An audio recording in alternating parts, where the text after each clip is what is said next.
This is the CBS Evening News. Dan Rather reporting. Good evening.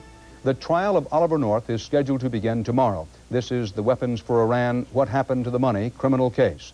The presiding federal judge today threw out North's subpoena for testimony from President Bush about what Bush knew, what he hasn't talked about, and apparent contradictions in some of what he has said. The judge said no, but left open the possibility that Ronald Reagan might have to take the stand and or produce some of his diaries. CBS News law correspondent Rita Braver has our report. Americans helping in President George Bush will not be compelled to testify as a defense witness for former National Security Council aide Oliver North. Judge Gerhard Gesell today quashed North's subpoena of the president, saying North has made no showing that President Bush has any specific information relevant and material to the charges. But former President Reagan might be called to testify. Gesell left standing North's subpoena of Reagan if North can show that Reagan's testimony is crucial to the defense. But some experts believe the former president would provide more symbolic than factual support for North. I think he would be an important figure smiling on North, so to speak. And I think that as a general matter, it would appear to the jury that North is a subordinate and the president is a superior, and in some way, shape, or form, North may be taking the fall for the president. As for former President Reagan, today his attorneys are taking a wait-and-see stance, indicating that he might appear willingly if he's convinced it is absolutely necessary.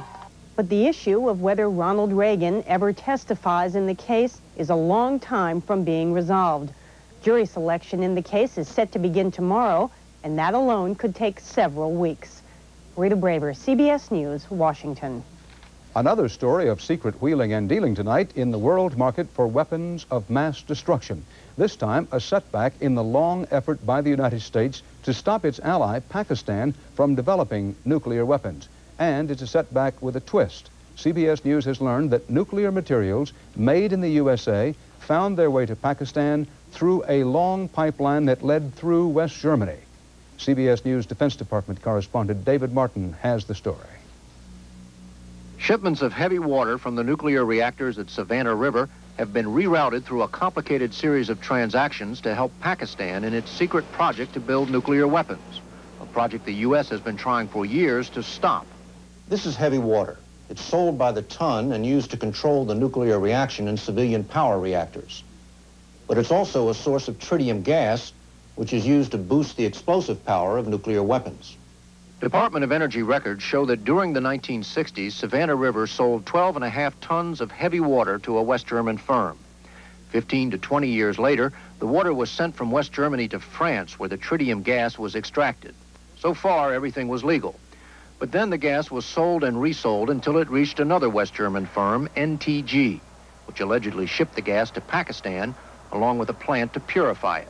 The tritium purification plant has such a high output that it is going to be capable of making many bombs worth of tritium. To operate the plant, Pakistan needs more tritium gas, and a West German who handled the deal says that's exactly what the Pakistanis were trying to get. If the amounts we are talking about had been delivered, and with the necessary purity, something could have been done with it. This is not the first time West German firms have helped Pakistan in its quest to build a bomb. Well, it looks as if the West Germans have been involved at various key stages of the program. They may not always have been the central actor, but a number of West German firms have really been important here. For its part, the U.S. did nothing illegal, but there is more than a little irony in the fact that the smuggling of tritium to Pakistan began with a shipment of heavy water from Savannah River. The reactors at Savannah River have been shut down for safety reasons, and the U.S., the world's first nuclear power, is currently unable to produce tritium for its own weapons. David Martin, CBS News, the Pentagon. There's a state of emergency tonight in Alaska where it's so cold thermometers don't work. All-time lows were reached in 17 places over the weekend, and some Alaskan schools closed today for their first time in 10 years. But in much of the country, this winter is more like spring. What's going on here? Our coverage begins with Richard Schlesinger. In Atlanta, they traded in their fur coats for frisbees, and southern fruit trees started budding, sure signs of a false spring in the middle of a warm winter. I don't know whether we should call them flukes or not, but winters vary from each other and also from one part of the winter to another Temperatures have been mild across most of the country for more than a week. It was 72 degrees yesterday in Atlanta, 52 in New York, and in the mid to high 40s across the Midwest. It's not only been warm, it's been dry too. Farmers are starting to worry in the nation's heartland where winter crops are beginning to dry out. Early indications are that the spring could start out very dry, planting, seeding time. We certainly hope that the conditions are not that bad, but, how are we to know?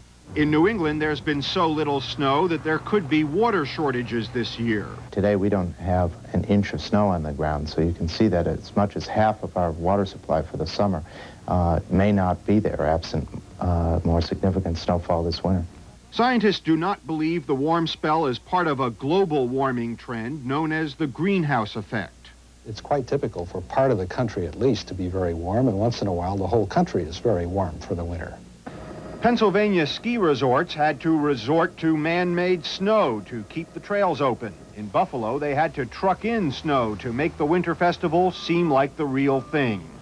And in England, where winter has also been mild, the flowers are starting to bloom. While Americans bask in winter's warmth, the National Weather Service is predicting colder days ahead. The kind of weather they were probably counting on for the winter festival in St. Paul. Temperatures were in the 40s, and the hopes and plans of festival organizers melted away. Richard Schlesinger, CBS News, New York. Even in Alaska, it's never been this cold for this long before, at least 80 below in some places, and colder. So cold, thermometers can't measure it. Some Eskimos say they can't take it. And 26,000 soldiers from the United States and Canada were forced into a temporary retreat. It was too harsh for their war games, too frigid to practice fighting this weekend in the Alaska winter. Weather was certainly a factor, possibly the cause late last night when a Canadian transport plane participating in the games crashed. 8 people were killed when the C-130 Hercules landed short of the runway at Fort Wainwright near Fairbanks in minus 52-degree weather. Thick ice fog at the time limited visibility to 1/8 of a mile. In Fairbanks today, motorists drove with headlights on as ice fog continued to plague the city, where the temperature again plunged to 49 below zero. It's been so dangerously cold that mail and supply planes are grounded, haven't flown to remote communities for almost 2 weeks. It's too cold. It's below 40 below zero, and that's the cutoff level. Now, nearly 30 small towns report problems ranging from food to fuel shortages, and the National Guard is preparing an airdrop of supplies. This is what the cold can do. At minus 20, motor oil turns to gel. At minus 40, human flesh freezes within 1 minute of exposure. At 60 below, a person's breath actually crystallizes. Across the state, shelters have been opened for families with frozen water pipes and no heat. In the western Alaskan town of Bethel, temperatures have averaged a minus 40 and lower for the past week. And so in Alaska tonight, the story is one of survival. And out in the Gulf of Alaska, a story of search and hope for the crew of a crab boat, which radioed yesterday it was sinking in 30-foot seas, sinking because of the weight of the ice forming on the vessel in the minus 42-degree weather. 6 men were aboard the craft. Jerry Bowen, CBS News, Anchorage. Still to come on tonight's CBS Evening News. Word from the courthouse here in New York City is that the jury has come in with a verdict in the Joel Steinberg child abuse case. If we know what that verdict is, we'll keep you up to date as the broadcast goes along. Also tonight, David Browning with a story about Hollywood's finest year, 50 years ago today.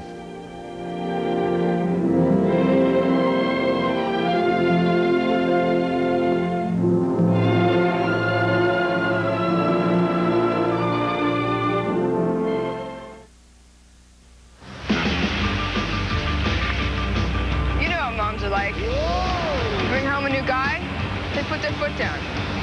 Come home a little late, they put their foot down. Well, my mom's no different. I get this great new Oldsmobile Cutlass Calais with a quad 4 engine. And what does she do? You got it. This is not your father's Oldsmobile. I put my foot down. Uh-oh. This is a new generation of old. Why do you take aspirin more than once a week? Because after 1 day of tennis, I can have 3 days of aches and pains. But when you take aspirin that often, you wonder about aspirin stomach upset. Well, today, there's a better aspirin product for you. Try buffered Bufferin.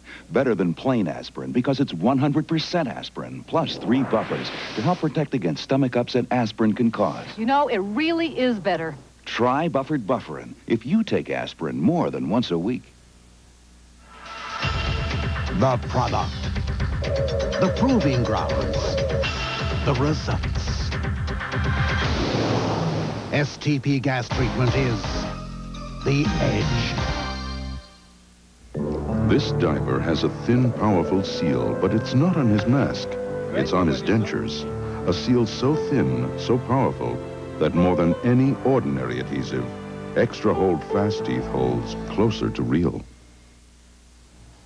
The United States ended its official presence in Afghanistan today, 2 weeks before Soviet troops are scheduled to complete their pullout. Our State Department correspondent Bill Plant reports. A Marine Guard hauled down the Stars and Stripes at the U.S. Embassy in Kabul as the remaining handful of diplomats prepared to get out of Afghanistan as soon as weather permits. The U.S. joins other Western nations which have temporarily pulled out, fearing chaos after Soviet troops end their 10-year occupation. We're pleased that the people of Afghanistan are going to be relieved to a degree of the suffering they've had to undergo these many years. We know at the same time that their struggle is not finished. The Soviets say their troop withdrawal could be virtually complete by the end of this week, well before the mid-February deadline. But the administration today accused Moscow of indiscriminate bombing to cover the hasty withdrawal of its troops. The Soviets continue what might even be called a scorched earth policy as they continue very, very intensive air activity. But many fear that what follows the Soviet withdrawal may be even worse. Pent-up feelings of 10 years of war are going to break out with a very bloody situation in which nobody can really maintain order or a government. And if the Mujahideen resistance fighters do topple the Soviet-backed government, the U.S. may face other problems. I think that we're going to face a very difficult situation dealing with the future government in Afghanistan if it is Islamic fundamentalist. Officials admit the irony of U.S. support for Islamic fundamentalists in Afghanistan while opposing them everywhere else, a classic case of anti-Soviet politics making strange bedfellows. But the Bush administration hopes that U.S. support for the resistance from the beginning has earned it, if not any real influence, then at least some goodwill. Bill Plant, CBS News, the State Department.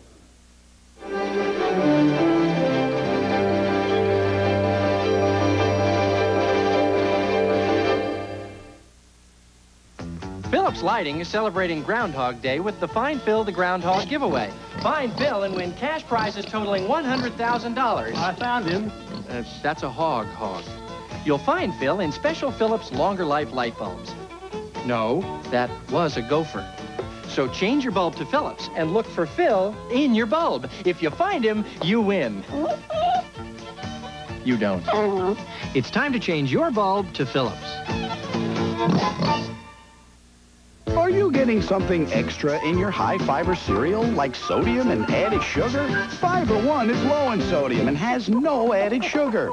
So get more of the fiber your body needs and less of the stuff it doesn't. Get Fiber One. If I were a kind, warm, generous person, I'd tell all my friends about this famous beauty treatment, how it feels so rich, yet is really greaseless, how it holds moisture in my skin. And because it's like the fluids my skin has lost, it sinks right in, softening, smoothing. So I look younger. But just this once, I'm going to be small, mean, and selfish, and not tell. Why grow old gracefully? Fight it with oil of Olay. Phone calls, deadlines, stomach complaints, my job, and my Lanta 2. Double strength My Lanta 2 with nearly double the acid neutralizing power of any leading regular strength brand. Because my life takes my Lanta 2. As we mentioned earlier in the broadcast, there has been a verdict in a case here in New York that's received widespread national attention. That's the Joel Steinberg case of abuse against a child. The highest charge against him was murder. The verdict is in, and Richard Roth has details. Richard, what's happened? Dan, after 8 days of deliberation, after numerous requests for rereading of testimony and a re-explanation of the law by the judge, a jury of 6 men and 6 women has returned a verdict of guilty of first-degree manslaughter against the 47-year-old disbarred lawyer Joel Steinberg. The verdict means the jury believed that Steinberg intended to harm the girl he had raised as his own, the 6-year-old girl named Lisa, when he beat her in a beating that resulted in her death. With respect to the first count of the indictment, charging the defendant Joel Steinberg with the crime of murder in the 2nd degree, will you find the defendant guilty or not guilty? Not guilty. With respect to the second count of the indictment, charging the defendant Joel Steinberg with the crime of manslaughter in the 1st degree, will you find the defendant guilty or not guilty? Guilty.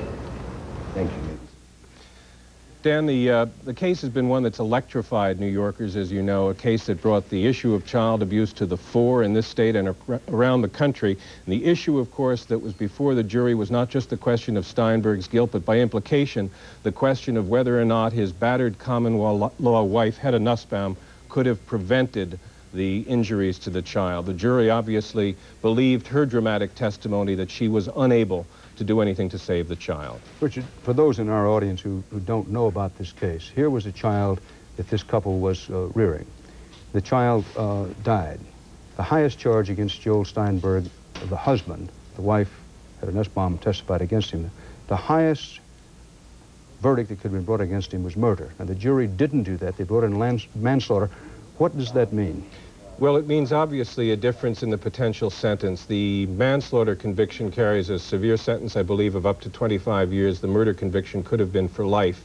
But the difference in the two charges, under the murder charge that was against Steinberg, it was not intentional murder, but it was an evidence of depraved indifference to life. The manslaughter charge, the conviction on the manslaughter charge, means that the jury believed that Steinberg's actions were intentional, that he intended to harm the child in a beating that resulted in her death. Thank you, Richard Roth. Steinberg guilty of manslaughter in the case. Near downtown Houston today, a gun battle claimed the lives of at least 2 people and left 2 others wounded at a shopping mall in a predominantly Vietnamese neighborhood. Houston police said the gunfight followed an argument between Asian teenagers. There were no immediate arrests made in the case.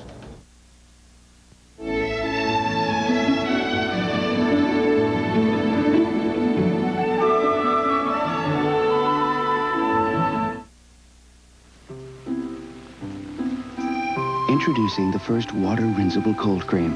New Difference from Noxzema. Difference is different. It deep cleans and removes makeup.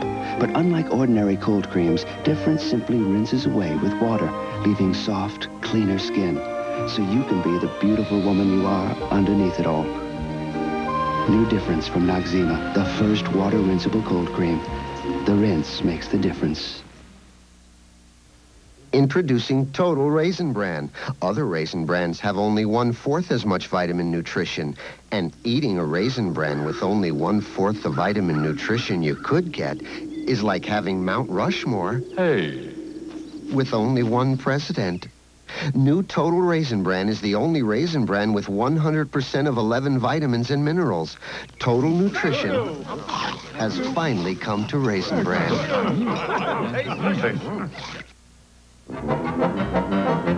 The low-priced Subaru Justy with 4-wheel drive. Think of it as a Range Rover that's more in your range. Sure, doctor said it's heartburn. Heartburn and high blood pressure. Wants him to cut out salt. For heartburn, take sodium-free Riopan Plus 2. It starts neutralizing acid in 10 seconds. Feeling better, Dad? Mm-hmm. Riopan Plus 2, sodium-free, works fast.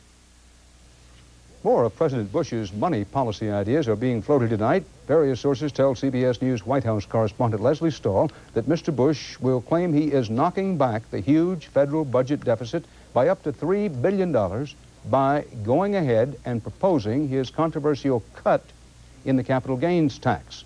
Now, many economists do not agree that this will raise revenue, and during the presidential campaign, critics called Mr. Bush's idea of a capital gains tax cut a tax break for the wealthiest people in the country. There is no single reliable estimate about the number of homeless people in the United States, and there is no single reliable symbol of the problem. Most of us see the homeless as the lonely figure on the big city street, the dispossessed in an urban jungle. But as Gary Reeves reports tonight, the homeless are everywhere. Behind the neat facades of small-town America homelessness is a growing problem.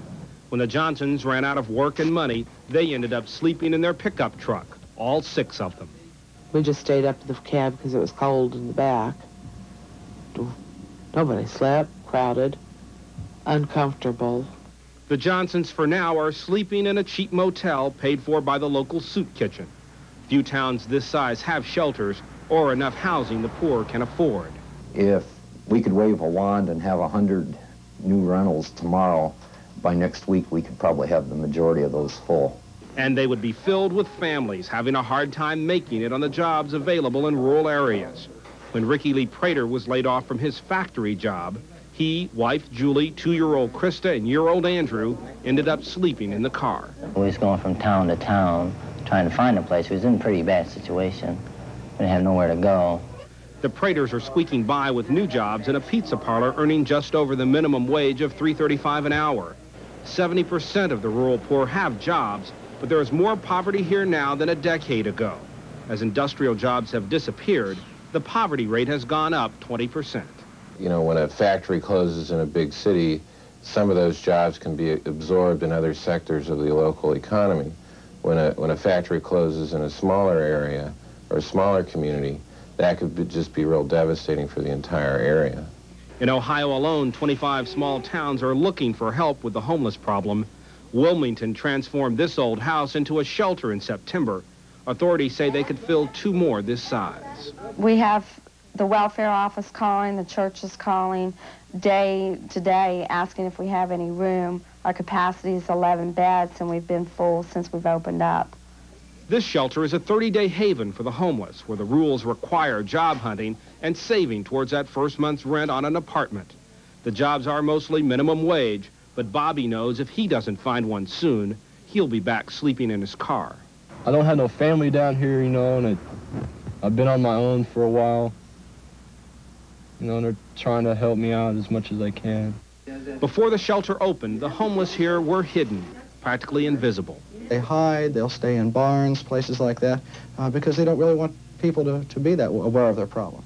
But the problem has grown too large to remain hidden. It is estimated there are more than 300,000 homeless people in rural areas nationwide. Gary Reeves, CBS News, Defiance, Ohio.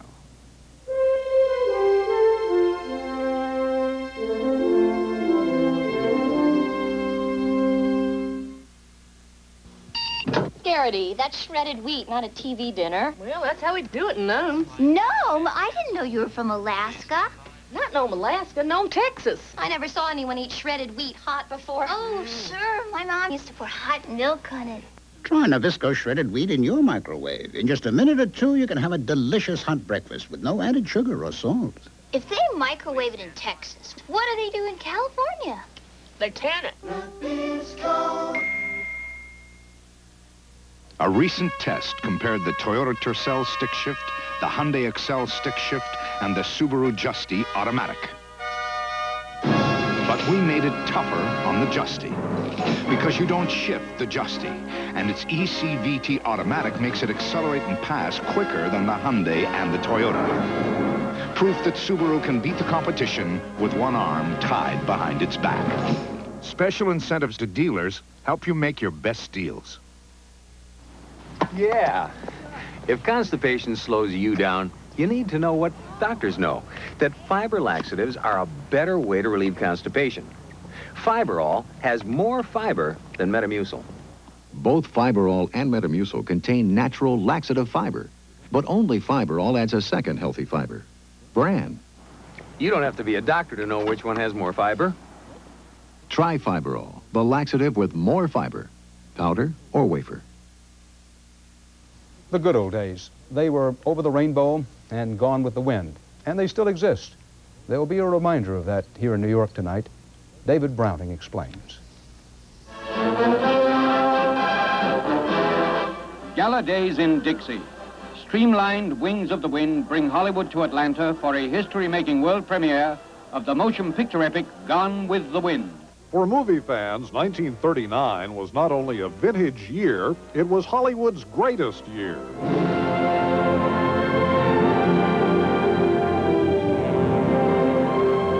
And And half a century later, they are dusting off the classics for old fans and new generations alike to see. Tonight at New York's Radio City Music Hall, a sellout crowd will watch a newly restored version of Gone with the Wind, made from the original negatives. It may be the greatest movie of 1939, but as film historian Ron Haber can tell you, it's far from the only one. Gone with the Wind, The Wizard of Oz, Stagecoach, Mr. Smith Goes to Washington, and Drums Along the Mohawk. Ooh, what else? Ninotchka, and Dark Victory, and Wuthering Heights. How could I forget Wuthering Heights? And the list goes on.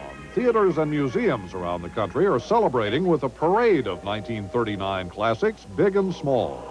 The Hound of the Baskervilles, W.C. Fields and Charlie McCarthy, and You Can't Cheat an Honest Man. Shirley Temple in The Little Princess. I went into a video store, and I said, do you have any Shirley Temple films? He said, oh, yeah, we got a lot of them. He didn't look at me at all. And he brought over the Little Princess box, and he said, this one is in colorization. He says, it's really good. And I looked at it, and I said, sir, I was there. That was in living Technicolor. Hazel Resmondo was there, too. She just turned 83. 50 years ago, she got her first movie job as a munchkin in The Wizard of Oz. After the little tiny one sang, wake up, you sleepy head, get out of bed. Ding dong, the wicked witch is dead. I came out the door. Ding dong, the wicked witch is dead. Let me know the wicked witch is dead. That's you? It was my first time in a picture, and I was all excited. And Jerry Marin remembers. He's the munchkin in the middle. A teenager then, 69 years old now. He and his wife, showbiz veterans, who think, as many do, the films of 1939 have never been surpassed. You can't beat it. What other industry can you mention that is 50 years old and they haven't made improvements? I don't think you can improve on it. Best direction of 1939, Victor Fleming, Gone with the Wind. It was certainly Victor Fleming's greatest year. He directed both Gone with the Wind and The Wizard of Oz. His daughter Victoria, then and now. My father was very talented, and he worked very hard. Died young. 1939, a time truly gone with the wind. War was coming. The country and the movies would never be so innocent again.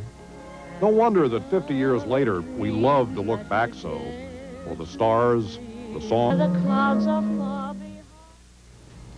And that's tonight's CBS Evening News. Dan Rather. See you tomorrow. Good night.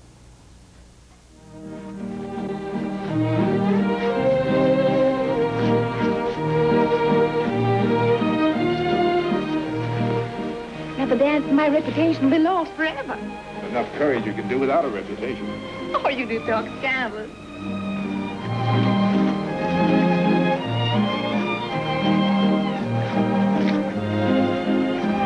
You do waltz divinely, Captain Butler. Don't start flirting with me. I'm not one of your plantation beaux. I want more than flirting from you. I'm Harry Smith. And I'm Kathleen Sullivan. Tomorrow we'll cover the start of the Oliver North trial. Also, Whitney and Sissy Houston tomorrow on CBS This Morning. This is CBS. I'm not some omnipotent host who knows every